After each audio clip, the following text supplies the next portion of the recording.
ایک غریب آدمی بدو رات کے وقت وہ کہیں بیچارہ صبح سے چلا تھا، مدینے پہنچتے اسے رات ہو گئی. اس نے ڈرتے ہوئے نا خیمہ ہی باہر لگا لیا. جہاں رات ہوئی نا آدھی رات کو کوئی 1-2 بجے سمجھ لیں پہنچا مدینے، اس نے باہر نے خیمہ لگا لیا. بیوی اس کی امید سے تھی، بچے کی ولادت کا وقت قریب آ گیا، بیمار ہو گئی، اس نے خیمہ لگایا.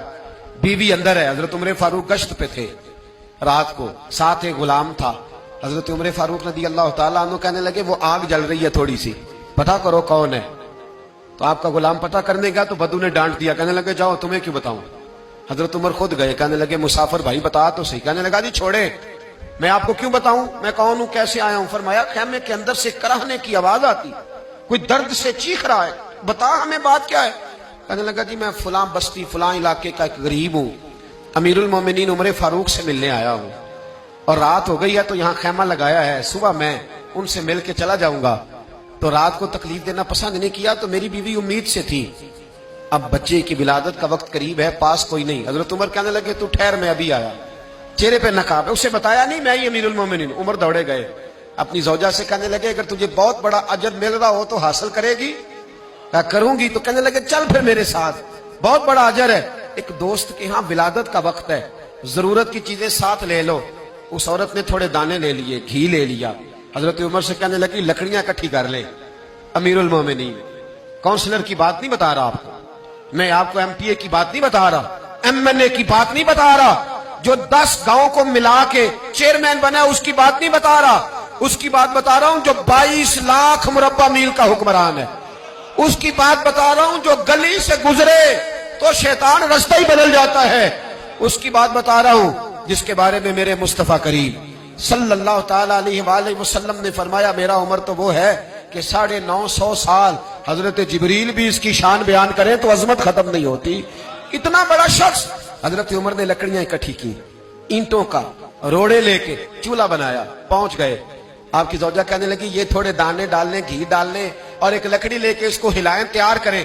خود زوجہ اندر چلی گئی. حضرت عمر باہر پکانے لگے.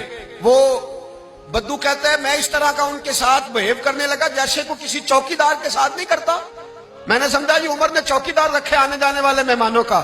میں کبھی پانی کا پیالہ مانگتا، کبھی کوئی بات، عمر دوڑے جاتے، کبھی پانی لاتے. او مسلمانوں، او میرے رسول کے غلام عزیزو، حضرت عمر فاروق.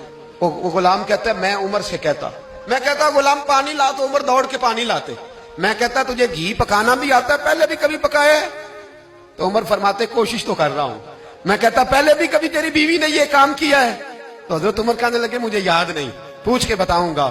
کہتے ہیں کیا رنگ تھا، کیا انداز تھا، کیا مصطفیٰ کی تربیت تھی، کیا انداز حضور نے سکھائے غلاموں کو. یہ کس طرح کا امیر ہے کہ یہ ہنڈیاں پکا رہا ہے، پھونکے مار رہا ہے ایک غریب کے لیے، دیہاتی کے لیے جسے جانتے بھی نہیں.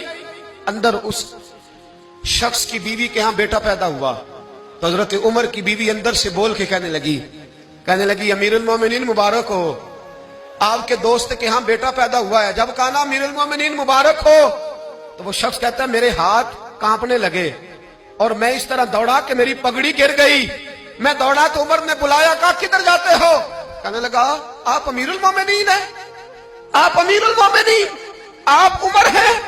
کیسر و کسرا جس کے نام سے کانپے آپ وہ ہیں، جسے مصطفیٰ نے دعا مانگ کے اللہ سے مانگا وہ والے عمر ہیں آپ، جس کے لیے علی المرتضیٰ فرماتے ہیں میں روز دعا کرتا ہوں وہ والے عمر ہیں، جس کے بارے میں ابو بکر صدیق نے فرمایا تھا کہ میں اللہ سے کہوں گا مولا جو تیرے محبوب کی امت کے حق میں سب سے بہتر تھا میں اسے خلیفہ بنا کے وہ والے عمر ہیں. عمر امیر المومنین کی بیوی وہ تو خاتون اول ہوتی ہے، وہ تو ملکہ ہوتی ہے، اور تیری بیوی دائی بن کر ایک غریب کے بچے کے پاس بیٹھی رہی ولادت کے وقت.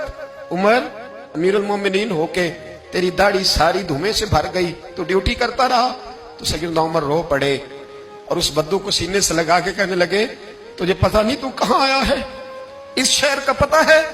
اس نے کہا حضور کہاں ہے؟ فرمایا یہ میرے نبی کا مدینہ ہے، یہ مصطفیٰ کا مدینہ ہے، یہاں امیروں کا استقبال نہیں ہوتا، یہاں غریبوں کے استقبال ہوتے.